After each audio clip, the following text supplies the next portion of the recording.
Join the conversation by calling in at 476-1045 or tweet into the show at 1045 The Team. It's Big Board Sports with Roger Weiland on 1045 The Team.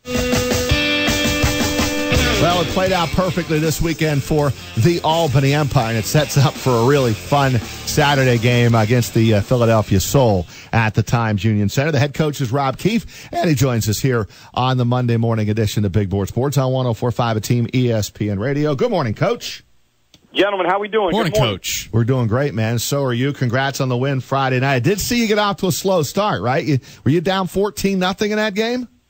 Yeah, 14-0. Started a little sluggish, unfortunately. We threw an interception on the first series.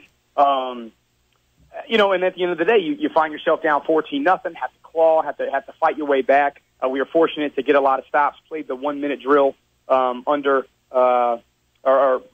into halftime perfectly, scored first coming out. We did what we needed to do to get back in the game. But, yeah, started a little sluggish, but nothing that we haven't been through before. Guys battled through and got the W, which is the most important thing. No doubt, 55-41. And then maybe even the bigger story after your win is you sit back and see what's going to happen in the Philadelphia game against Baltimore. And your prediction was 100% right. When you're pointing at the big board on the TV show, you're going, we're going to win, and then we're going to see, Philadelphia knocking off Baltimore, and then we're going to have something to play for big time on Saturday night, and that's exactly what happened, Coach. Yeah, very fortunate, right? And so as a coach, I think sometimes, you go crazy when things are not in your control. And those two games that we lost virtually on the last play of the game at home a few weeks ago back-to-back put us in a position where we had to rely on another team to help us out. And that team happened to be Philadelphia, and Philadelphia had to beat Baltimore. They won 49-48. Baltimore went for two. Virtually in the last play of the game with 10 seconds left. Philadelphia was able to stop them, thus hanging on to that 1-point lead. But, yeah, I was hanging on by a thread there. I was watching every minute of it, following on Twitter, watching it, live on Facebook Live, the feed there. And it was tough, when you're a coach and you don't have any control. I want to call in to Philadelphia and tell them exactly what to do. But, I knew they knew what they were doing. And I knew it was going to be a battle. Virtually all three of us, Philly, Baltimore, and us in Albany, we've all lost on the last play of the game this year. We've all won on the last play of the game this year. That's just what arena football is. So a very intense in league this year with only 4 teams. We knew it was going to be a battle. And fortunate now we're all 7-4. And we have the top spot right now back in control of our own destiny. Empire head coach Rob Keefe with us here on Big Board Sports 104.5 The Team ESPN Radio.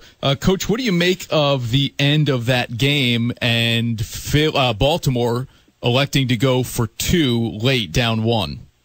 I like what they did. I would have done the same exact thing. So I think, as we're teaching everybody in this region about arena football, the best thing that Baltimore did was the fact that they played for a first down.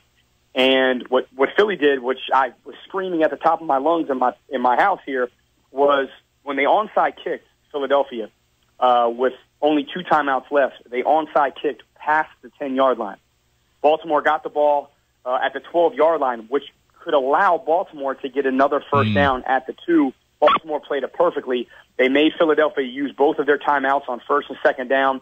Third down, they got about a yard away from the first down marker. And then fourth down, instead of going for the end zone, they snuck it, did a quarterback draw. They snuck it, got the first down. Now Philadelphia is not in control anymore. Philadelphia doesn't have any more timeouts.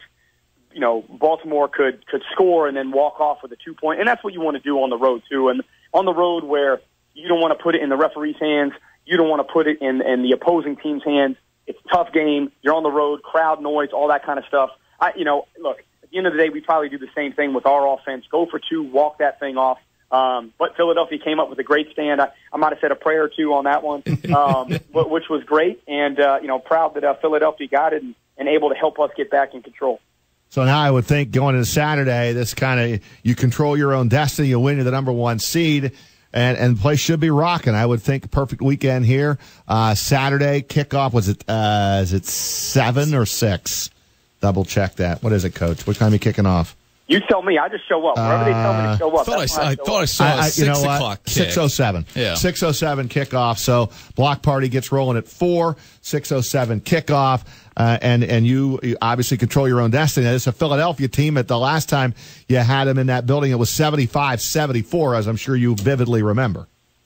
Absolutely, and that was a tough loss. And so what I think I'm most proud about is the fact that we were able to have really tough losses, but still be in this position. And I think I always say this, always revert back to kids or children or anybody you're trying to teach for that matter, that if you're able to go through these tough times in life, or, obviously it's just a game, but if you're able to go through this adversity and still be in a position where it hasn't affected you for the negative, like we learned from it. And that's always a positive. If you can take these life lessons, if you can take, the football lessons from these tough losses and still find yourself in a position where you can still come on top, I think that's what it's ultimately all about. I think that's what life is all about, that we have to learn from our mistakes. And so, there's been 3 games where we virtually lost on the last play of the game. I mean, we're 7 points away right now from being, 10-1. That's how good this team is. But we're 7-4, still in first place. And I tell you what, after we win this game, we get first place. I'd rather have it this way because we learned our lesson and we battled through it. And I think that's when any coach wants to see his team do. When we fall, we get back up. And so after that loss, we were able to win 2 on the road.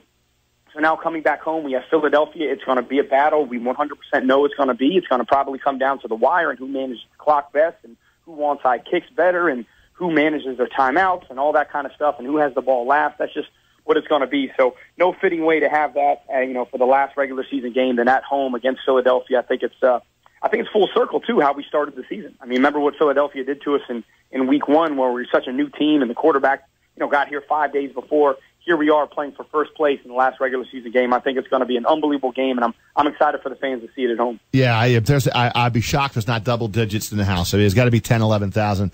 I can almost guarantee you that fans are going to rally around this game for sure, last regular season game. Thing is, though, Coach, and I don't know how it all unfolds. If you end up losing, you could if you lose this game, and you're not going to lose it, but if you would lose it, you could finish as low as third. Yeah, so here's how it all works out. We win the game. We're the only ones that if we win, we're in control. So we are in the best seat in that regard. So we win, we get the first seed. God forbid we lose it. Philadelphia beats us. Philadelphia also has to have Washington beat Baltimore. So Philly probably has the toughest road. They have to beat us on the road, and Washington has to beat Baltimore, which is also on the road, I believe. Regardless, that's the only way that Philadelphia can get the number 1 seed. What Baltimore has to do to get the number 1 seed is Baltimore has to beat Washington and Philadelphia has to beat us. So we're the only team that doesn't have to worry about anybody else beating anybody. Just take care of business, get the number 1 seed, and the rest is history.